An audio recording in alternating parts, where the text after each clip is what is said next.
नमो भगवते वासुदेवाय नमः। विष्णु पर्व 28वां अध्याय। इस अध्याय के दूसरे भाग में हम जानेंगे महावत से दुर्मिल के द्वारा अपनी उत्पत्ति की कथा कहना, उसकी माता का सुयामुन पर्वत पर दुर्मिल के साथ समागम तथा उन दोनों का परस्पर वरदान एवं श्राप। कंस ने कहा, यथार्थ बात यह है कि पुत्र की इच्छा रखने वाले इस अल्प पराक्रमी मानव उग्रसेन के द्वारा मेरा जन्म नहीं हुआ है, जैसा कि नारद जी ने मुझे बताया है। महावत ने पूछा, राजन, पूर्व काल में देवर्षि नारद ने कैसी बात बताई थी? शत्रुदमन, यह तो मैंने आपके मुख से बड़े आश्चर्य की बात सुनी है। यदि आपके पिता उग्रसेन नहीं है तो उनके बिना दूसरे से आपका जन्म कैसे हुआ है? महाराज, आपकी माता ने यह ऐसा कुत्सित कर्म कैसे किया? दूसरी साधारण स्त्री भी ऐसा घृणित कार्य नहीं कर सकती है, फिर उन्होंने कैसे किया? मैं विस्तार पूर्वक इस प्रसंग को सुनना चाहता हूँ। इसे जानने के लिए मेरे मन में बड़ा कौतूहल है। कंस ने कहा, महावत, यदि तुम्हारा विचार इस रहस्य को सुनने का ही है तो प्रभावशाली महर्षि नारद बाबा ने मुझसे जैसा कहा था उसी तरह मैं इस प्रसंग का वर्णन करूँगा। वे मुनि नारद देवराज इंद्र के सखा हैं।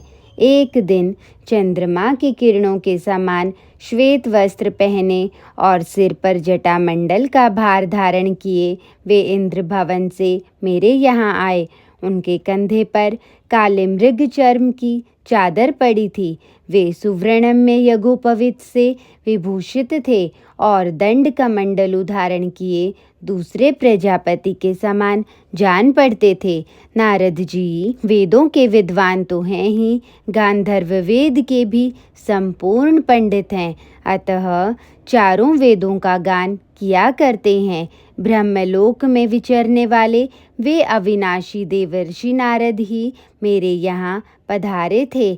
अपने यहाँ आए हुए उन महर्षि को देखकर मैंने पाद्य, अर्घ और आसन समर्पित करके उनकी विधि पूर्वक पूजा की और महल के भीतर ले जाकर उन्हें बिठाया। जब सुखपूर्वक बैठ गए तब मुझसे कुशल प्रश्न करने के अनंतर प्रसन्नचित हुए। उन शुद्ध अंतःकरण वाले देवर्षि ने इस प्रकार कहा। नारद जी बोले, वीर, तुमने शास्त्रीय विधि के अनुसार मेरा पूजन किया है, अतः मेरी यह एक बात सुनो और इसे ग्रहण करो। सुवर्णमय मेरु पर्वत देवताओं का निवास स्थान है। उस पर्वत के शिखर पर एक दिन देवताओं का समाज जुटा हुआ था। उसी में मैं भी गया था। वहाँ देवता लोग अनुचरों सहित तुम्हारे वध के अत्यंत दारुण उपाय पर विचार कर रहे थे। वहीं उनके मुख से यह बात मैंने सुनी थी। कंस, इस देवकी का जो 8वां गर्भ है उसमें विश्व वंदित भगवान विष्णु निवास करेंगे, अतः यह गर्भ तुम्हारी मृत्यु का कारण होगा। वे विष्णु ही देवताओं के सर्वस्व हैं, स्वर्गलोक के आश्रय हैं तथा देवगणों के परम रहस्य हैं।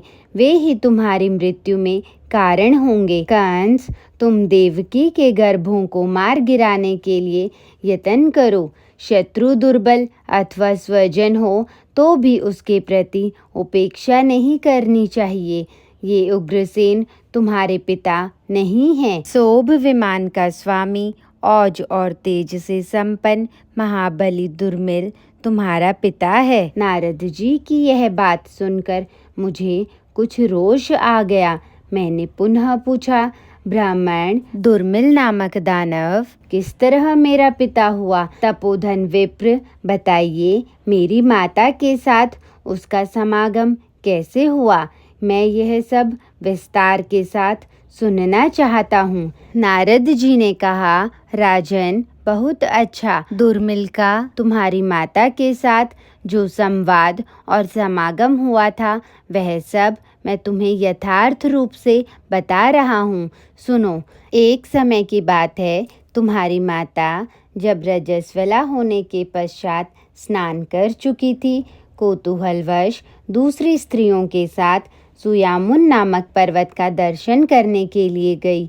वह वहाँ पर्वत के रमणीय शिखरों पर जो मनोहर वृक्षों से सुशोभित थे विचरने लगी। उसने वहाँ की कंदराओं में तथा नदियों के तटों पर भी भ्रमण किया। वहाँ उसे कानों को सुख देने वाली कुछ ऐसी बातें सुनने को मिली जो कामोद्दीपन करने वाली थी। वे बातें किन्नरों के गाए हुए गीतों के रूप में उपलब्ध होने के कारण बड़ी मधुर प्रतीत होती थी और प्रतिध्वनि से सब और गूंजती रहती थी। मयूरों की मधुर केका ध्वनि तथा विहंगमों के कलरवों को निरंतर सुनती हुई तुम्हारी माता के मन में स्त्री धर्म की रुचि जागृत हो उठी। इसी बीच में वन श्रेणियों से निकलकर फूलों की सुगंध से भरी हुई मनोरम वायु चलने लगी जो काम भाव को जगाने वाली थी। खिले हुए कदम्बों पर भ्रमर छाए हुए थे जो उनके आभूषण से जान पड़ते थे। वायु के झोंके खाकर और निरंतर गिरती हुई जलधाराओं से मूर्छित से होकर वे कदम्ब अधिकाधिक गंध छोड़ने लगे। मदनोन्माद को जगाने वाले नागकेसर अपने फूलों की वर्षा कर रहे थे। पुष्प में कंटक धारण करने वाले नीप दीप के समान प्रकाशित हो रहे थे। नई नई घासों से ढकी और वीर बहुटी से विभूषित हुई वसुधा नव युवती नारी के समान मानो रजस्वला रूप धारण किए हुए थी। ऐसे समय में शोभ विमान का अधिपति दुर्मिल नामक दीप्तिमान दानव भावी दैव योग से विधाता द्वारा प्रेरित होकर वहां आ पहुंचा। इच्छा अनुसार चलने वाला उसका विमान प्रभातकाल के सूर्य की भांति तेजः पुंज से प्रकाशित हो रहा था। उसके द्वारा वह वहां सुयामुन पर्वत की शोभा देखने की इच्छा से शीघ्रतापूर्वक सहसा आ गया। मन से भी तीव्र गति वाले उस विमान द्वारा आकाश मार्ग से इच्छा अनुसार चलने वाला वह दानव पर्वतराज सुयामुन पर आकर उस श्रेष्ठ रथ से नीचे उतरा। शत्रुओं के रथ को तोड़ डालने वाले उस रथ को उस पर्वत के उपवन में खड़ा करके वह विमान चालक के साथ पर्वत शिखर पर विचरण करने लगा। उन दोनों ने वहाँ बहुत से वन और कानन देखे। वहाँ की वनस्थली नंदन वन के समान सभी ऋतुओं के गुणों से संपन्न थी। वे दोनों उस पर्वत के शिखरों पर कंदराओं में और नदियों के किनारे किनारे घूमने लगे। उस पर्वत के बहुत से ऊंचे ऊंचे शिखर नाना प्रकार की धातुओं से आवृत थे। भांति भांति के रत्नों से उनकी विचित्र शोभा हो रही थी। उन दोनों ने देखा पर्वत के विभिन्न शिखर सुवर्णम में, रजत में तथा अंजन में दिखाई दे रहे हैं। नाना प्रकार के फूलों की सुगंध वहाँ व्याप्त हो रही है। भांति भांति के जीव जंतुओं के समुदाय वहाँ निवास करते हैं। अनेक प्रकार के पक्षी अपने कलरवों से उन शिखरों को कोलाहलपूर्ण कर रहे हैं। भांति भांति के पुष्प और फलों से संपन्न वृक्ष वहाँ लहला रहे हैं। नाना प्रकार की औषधियों से संयुक्त उन शिखरों पर ऋषि और सिद्ध पुरुष निवास करते हैं। विद्याधर, किन्नर, रीछ, वानर, राक्षस, सिंह, व्याघ्र, वराह, भैंसे, शरभ, खरगोश, श्रमर, चमर अर्थात चंवरी गाय, बारहसिंघा, हाथी, यक्ष, निशाचर तथा ऐसे ही नाना प्रकार की जाति के प्राणियों को देखता हुआ वह दानव उस उत्तम पर्वत पर भ्रमण कर रहा था।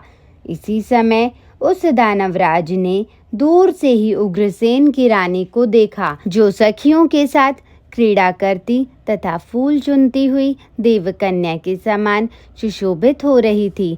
सखियों से घिरी हुई उस सुंदर कटी प्रदेश वाली रमणी को दूर से ही वहां विचरती देख शोभ विमान का स्वामी दुर्मिल चकित हो उठा और अपने विमान चालक से इस प्रकार बोला, सूत, इस वन के भीतर विचरने वाली यह मृग नयनी बाला किसकी स्त्री है, जो रूप और उदारता आदि गुणों से संपन्न होकर काम पत्नी रति के समान शोभा पा रही है। अहो, क्या यह देवराज इंद्र की पत्नी शची है या तिलोत्तमा है, अथवा जो भगवान नारायण के ऊरू का भेदन करके प्रकट हुई और पुरूरवा की प्यारी महारानी बनी थी, वह सुंदर कांति वाली रमणी रतन उर्वशी है। हमने सुना है देवताओं ने असुरों के साथ मिलकर अमृत की प्राप्ति के लिए मंद्राचल को मथानी बनाकर जब क्षीर सागर का मंथन किया था, उस समय उसके अमृत में दुग्ध से लोक भाविनी लक्ष्मी देवी का प्रादुर्भाव हुआ था, जो भगवान नारायण के अंक में सुशोभित होती है। यह सुंदरी अंगना वही लक्ष्मी देवी तो नहीं है, जैसे थोड़ी थोड़ी देर में चमकने वाली बिजली नील मेघ के भीतर रहकर अपना प्रकाश फैलाती है, उसी प्रकार यह स्त्रियों के बीच में रहकर अपने रूप और वन को प्रकाशित करती हुई यहाँ विचर रही है। इसके अंग बड़े ही सुकुमार हैं, मुख चंद्रमा के समान सुंदर कांति से उद्भासित हो रहा है। इस निर्दोष अंगों वाली रमणी का रूप देखकर मैं पागल हो गया हूँ। मेरी सारी इंद्रियां व्याकुल हो उठी हैं। मैं काम के अधीन हो गया हूँ। मेरा मन विह्वल सा हो रहा है। पुष्पधनवा कामदेव अपने सहायकों से मेरे अंगों को बड़े वेग से छिन्न भिन्न कर रहा है। मेरे हृदय में अपने 5 बाणों का प्रहार करके वह बड़ी निर्दयता के साथ उसे विदीर्ण कर रहा है। मेरे हृदय के भीतर कामाग्नि बढ़ रही है। वह घी की आहुति पाकर बढ़ी हुई आग के समान प्रज्वलित हो उठी है। इस कामाग्नि से शांति पाने के लिए इस समय कैसे कौन सा यत्न किया जाए। अहो, किस उपाय से हम क्या करें जिससे यह मतवाली चाल से चलने वाली रमणी मुझे अंगीकार कर ले। इस प्रकार बहुत सोचने पर भी जब कोई उपाय नहीं सूझा, तब उस दानव ने अपने सारथी से कहा, अनघ, तुम 2 घड़ी यहीं ठहरो, मैं स्वयं ही उसे देखने तथा यह किसकी स्त्री है इस बात का पता लगाने के लिए जाता हूँ। जब तक मैं लौट कर न आऊँ, तब तक तुम यहीं मेरी प्रतीक्षा करते हुए खड़े रहो। दुर्मिल की यह बात सुनकर उसके सारथी ने कहा, बहुत अच्छा, ऐसा ही होगा। सारथी से उपयुक्त बात कहकर बलवान दानवराज दुर्मिल ने उसके पास जाने का विचार किया। फिर उसने जल से आचमन किया और ध्यान लगाकर उसके विषय में चिंतन करने लगा। 2 घड़ी तक ध्यान करने मात्र से उसने ज्ञान बल से देख लिया कि यह राजा उग्रसेन की पत्नी है। यह जानकर उसे बड़ा हर्ष हुआ। फिर तो उसने अपना रूप बदलकर उग्रसेन का रूप धारण कर लिया। तत्पश्चात वह अमित पराक्रमी महाबाहु दानवराज हंसता हुआ उसके पास गया। फिर धीरे धीरे मुस्कुराते हुए ही उसने उसे अपनी भुजाओं में कस लिया। इस प्रकार उग्रसेन के ही रूप से उसने तुम्हारी माता का सतीत्व भंग किया। पति के प्रति हृदय में अत्यंत स्नेह रखने के कारण वह देवी बड़े प्रेम से उसकी सेवा में उपस्थित हुई। पीछे उसके शरीर के भारीपन का अनुभव करके वह शंकित हो उठी। उठकर भयभीत हो उसने उससे कहा, निश्चय ही तू मेरा पति नहीं है, अतः बता तू किसका दुराचारी पुत्र है जिसने मुझे कलंकित कर दिया। नीच, तूने मेरे पति का रूप धारण करके अपने नीच कर्म से मेरे पातिव्रत्य को दूषित कर दिया। अब रोष में भरे हुए मेरे बंधु बांधव मुझ कुल कलंकिनी को क्या कहेंगे। मुझे पति पक्ष के लोगों से निंदित और तिरस्कृत होकर रहना पड़ेगा। तू ऐसा असहनशील, दूषित कुल में उत्पन्न, अजितेंद्रिय, अविश्वसनीय, अनार्य तथा पर स्त्री को कलंकित करने वाला है। तुझे धिक्कार है। जब इस प्रकार धिक्कार देती हुई वह उससे उलझ पड़ी, तब उसके आक्षेप सुनकर उस दानव ने क्रोधपूर्वक कहा, मूढ़ नारी, तू अपने को बड़ी विदुषी मानती है। अरे, मैं शोभ विमान का अधिपति ओजस्वी दानव दुर्मिल हूँ। तू मृत्यु के वश में रहने वाले तुच्छ मानव पति का आश्रय लेकर रोषपूर्वक मेरे ऊपर आक्षेप क्यों करती है। स्त्री के सम्मान पर गर्व करने वाली नारी देवताओं और दानवों के साथ विवशता पूर्वक व्यभिचार घटित होने से स्त्रियां दूषित नहीं होती हैं। इन स्त्रियों की, विशेषतः मानवी स्त्रियों की बुद्धि निश्चल नहीं होती। सुनने में आता है कि बहुतेरी स्त्रियां व्यभिचार रूप दोष बन जाने पर भी अविचल पराक्रमी देवोपम पुत्रों की जननी हुई हैं। स्त्री जगत में एक तू ही तो बड़ी पति धर्मपरायणा और दूध की धोई हुई शुद्ध सती है, जो अपने केश कलापों को कंपित करती हुई जो चाहती है बकती चली जा रही है। मतवाली स्त्री, तुमने जो मुझसे यह पूछा है कि कस्य त्वम, तू किसका पुत्र है, इससे तुम्हें कंस नामक शत्रुनाशक पुत्र प्राप्त होगा। यह सुनकर वह देवी पुनः रोष में भरकर उसके उस वर की निंदा करने लगी और ढिठाई के साथ बात करने वाले उस दानव से व्यथित होकर बोली, दुराचारी दानव, तेरे इस घृणित आचार को धिक्कार है, जो तू संसार की सारी स्त्रियों की निंदा कर रहा है। माना कि जगत में नीच आचार विचार वाली स्त्रियां भी हैं, परंतु पतिव्रताएं भी कम नहीं हैं। कुलाधम, अरुणधति आदि जो पतिव्रता स्त्रियां सुनी जाती हैं, उनका स्मरण कर, जिन्होंने समस्त प्रजाओं तथा संपूर्ण लोगों को अपने सतीत्व के बल से ही धारण किया है। तूने जो मुझे सदाचार नाशक पुत्र प्रदान किया है, इसके प्रति मेरे मन में अधिक आदर नहीं है। इस विषय में मैं जो कुछ कहती हूँ उसे सुन ले। नीच, अब मेरे पति के कुल में परम पुरुष परमेश्वर अवतार लेंगे, जो तेरी तथा तूने जो पुत्र दिया है उसकी भी मृत्यु के कारण होंगे। उसके ऐसा कहने पर दुर्मिल उसी अनुपम गति वाले दिव्य विमान द्वारा पुनः आकाश को ही चला गया।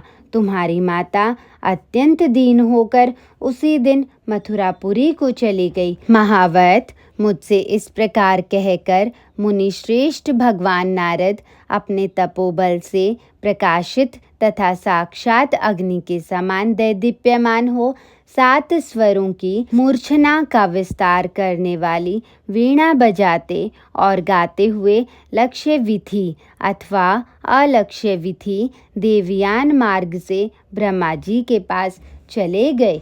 महावत, मेरी यह बात सुनो और समझो। तीनों लोकों की बातें जानने वाले बुद्धिमान नारद ने सब कुछ ठीक ही कहा था। अधिक कहने की क्या आवश्यकता। बल, वीर्य, न्याय, विनय, प्रमाण, शक्ति, तेज, पराक्रम, सत्य और दान के द्वारा मेरी समानता करने वाला दूसरा कोई पुरुष नहीं है। महावत, अपने को सर्वथा इन गुणों से युक्त समझकर मैं नारद जी की बात पर श्रद्धा करता हूँ। इसमें संदेह नहीं कि मैं उग्रसेन का क्षेत्रज पुत्र ही हूँ। माता पिता ने तो मुझे त्याग ही दिया है। मैं अपने तेज से ही इस सिंहासन पर बैठा हूँ। मेरे माता पिता तथा विशेषतः सभी बंधु बांधव मुझसे द्वेष रखते हैं। ये सभी यादव श्री कृष्ण के पक्ष में मिल गए हैं। अतः मैं इन दोनों गोपकुल कलंकों को हाथी के द्वारा मरवाकर इन यादवों का भी वध कर डालूंगा। अतः महावत, तुम जाओ, कुवलयापीड़ हाथी पर आरूढ़ हो, अंकुश, भाला और तोमर लिए रंगशाला के द्वार पर दृढ़तापूर्वक डट जाओ, विलंब न करो। इस प्रकार श्री महाभारत के खिलभाग हरिवंश के अंतर्गत विष्णु पर्व में कंस का वाक्य विषयक 28वां अध्याय पूरा हुआ। जय श्री कृष्ण।